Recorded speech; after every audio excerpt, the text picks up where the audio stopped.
This is the Sales Bible Podcast, episode 228, 5 free ways to instantly generate hot, qualified leads.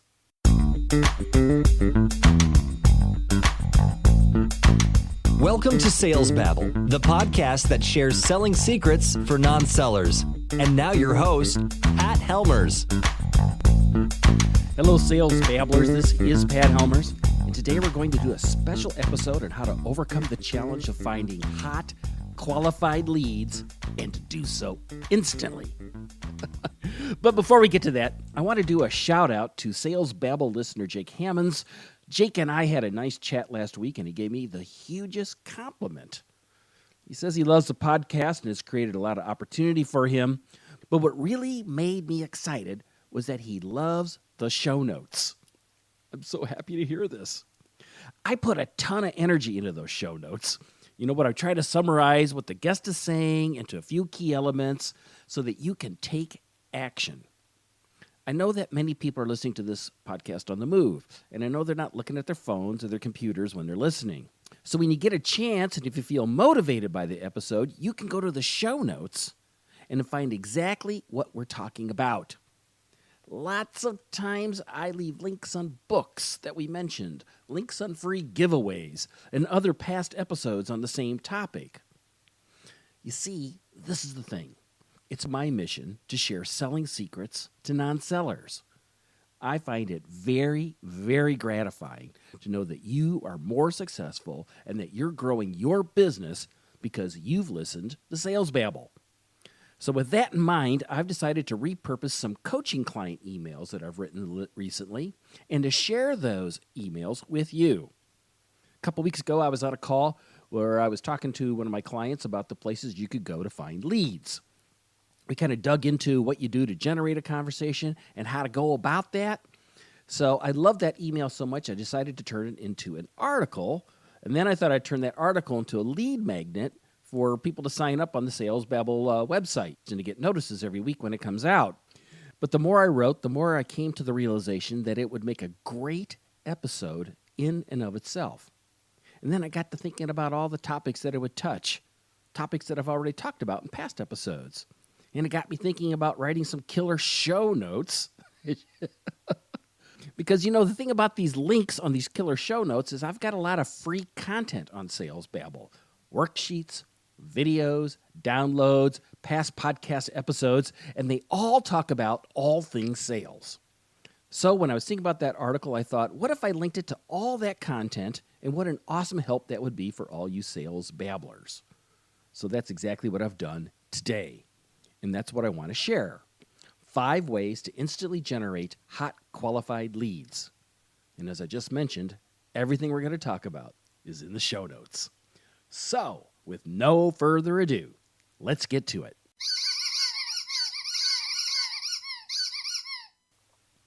The one plea I hear over and over is, Pat, I need more leads. I've run out of people to talk to. It's painful to have a great offer and nobody knows about it. What's a seller to do? In this episode, I'd like to share a strategy on how to instantly generate hot qualified leads. By qualified, I mean people who have a genuine need or desire for your product or service. By hot, I mean people who once they see your product, they immediately see the value and can't wait to become a paying customer. Today, follow this strategy and you will be talking to real prospects instantly. I've also included a few tips and tactics to kick this strategy off. Now let's go find some leads. The strategy for generating hot leads has 2 goals. First, to visit places where your ideal clients hang out, and then next, to strike up a conversation and to turn those strangers into friends and your friends into customers. Sounds simple, right? People are inundated with pitches and offers and can't miss deals. It's difficult to discern who's honest and who's not. To turn a stranger into a friend, you've got to build trust, and that takes time. Trust demands a certain level of friendship. And to find new friends will leverage your value proposition to discover places rich with your ideal prospective clients. There are 5 ways to discover and uncover new leads. You may be familiar with some of them, but have you tried them all? Depending on your industry, some may work better than others. The trick is to find what works best for your situation. So, let's go to the first one, in-person networking. Meeting someone in person is the premier way to connect and instantly build a relationship. A few common channels to meet people are attend live meetings posted in meetup.com or maybe shared forums in a social media. In both those cases, most of the people you meet are not qualified to be your customers. But once you get to know them, they may know people who are a good fit. Treat everyone like they're an opportunity. Another place is to attend trade shows. You might meet people a couple of ways. One's exhibiting at a booth to collect leads, but another could be just to attend it as a guest and to find clients among the attendees and the exhibitors. That's right. Depending on your business, exhibitors might be great prospects. Another is to get yourself scheduled as a guest speaker. Now, you don't want to sell or pitch your product or service during the presentation. You want to talk about the issues that surround the pains and desires that your offer addresses.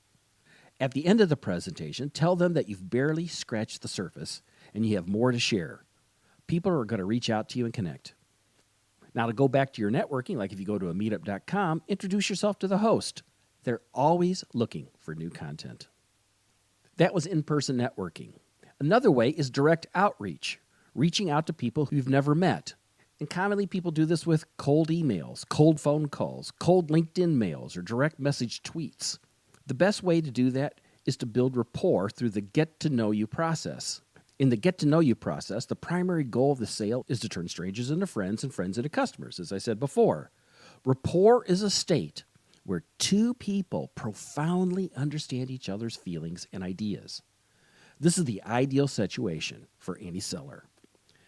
Building rapport is a process that takes time.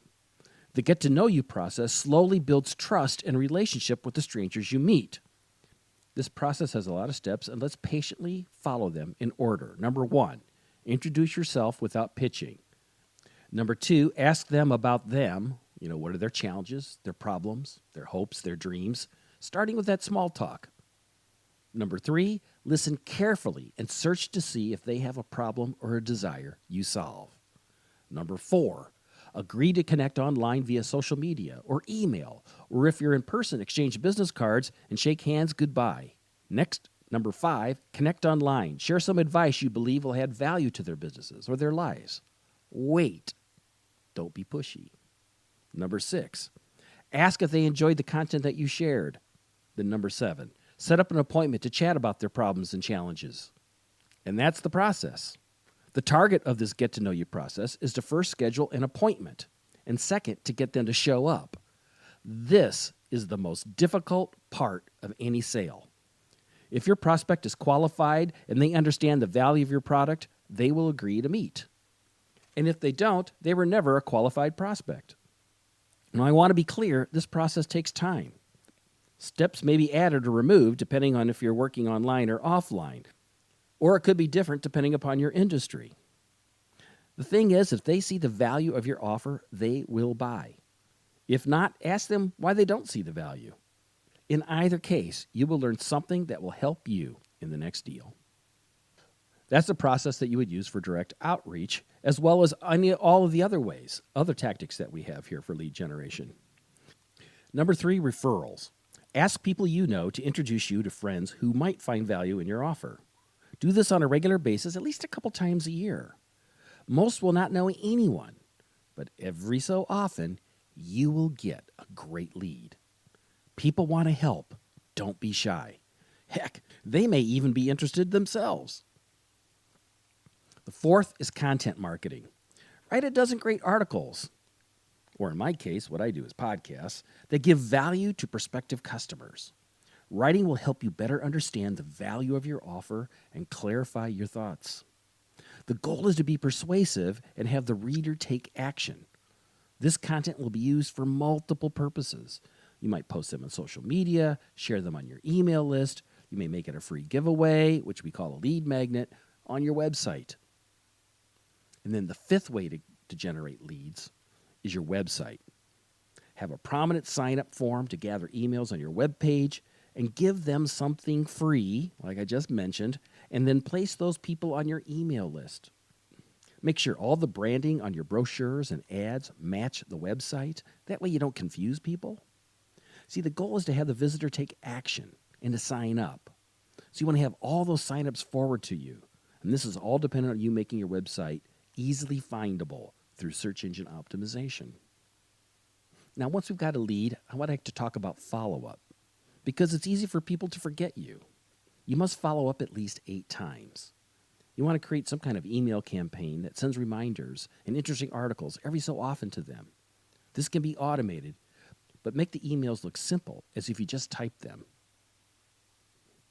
Now, in regards to commitment, look at the above process in the channels and set a few weekly and daily goals to prospect. If you set aside time to attend meetings or to meet people on LinkedIn, you will soon find yourself in many conversations. From those conversations, you will find qualified prospects or people who know prospective customers. In either case, it's about building rapport, trust, and relationships that are mutually beneficial. Start small, and with time, bump up the challenge. A few years ago, I was doing business development for a SaaS startup that had a killer app. It far exceeded the competition, but we had tiny sales. We had this great product, but nobody knew about it. It was a secret. Eventually, the secret got out, and we dominated the market. We did it by using the strategy of turning strangers into friends and friends into customers. You can too. As I mentioned, this entire episode and the associated text is available in the show notes at www.salesbabbel.com/228. And every time I mentioned a topic in the notes, like value propositions or cold calling or SEO or pitching, there's a link to either a video or a worksheet or an article that digs deeper into the subject. I hope you find value in these show notes and it becomes a reference that you use for years to come. If you have any questions or comments about this episode, don't hesitate to reach out. Go to the Sales Babbel website and click the Babbel Me button, and that will directly send me an email, or if you want to give me a ring, call at 630-768-3134. Don't be shy. If you're a salesperson, you shouldn't be hesitating to pick up the telephone. Give me a ring. Next week, our guest is Corey Phillip. Corey is the creator of the Valve STEM Sales Strategy. It provides a structured sales presentation for service and contracting companies. Corey's got a unique way of dealing with price, and as usual, we have a lot of fun yucking it up, or I should probably say babbling it up.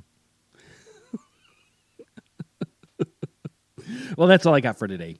Again, I hope you found value in today's episode. Until next week, take care and have a highly successful and profitable selling day.'t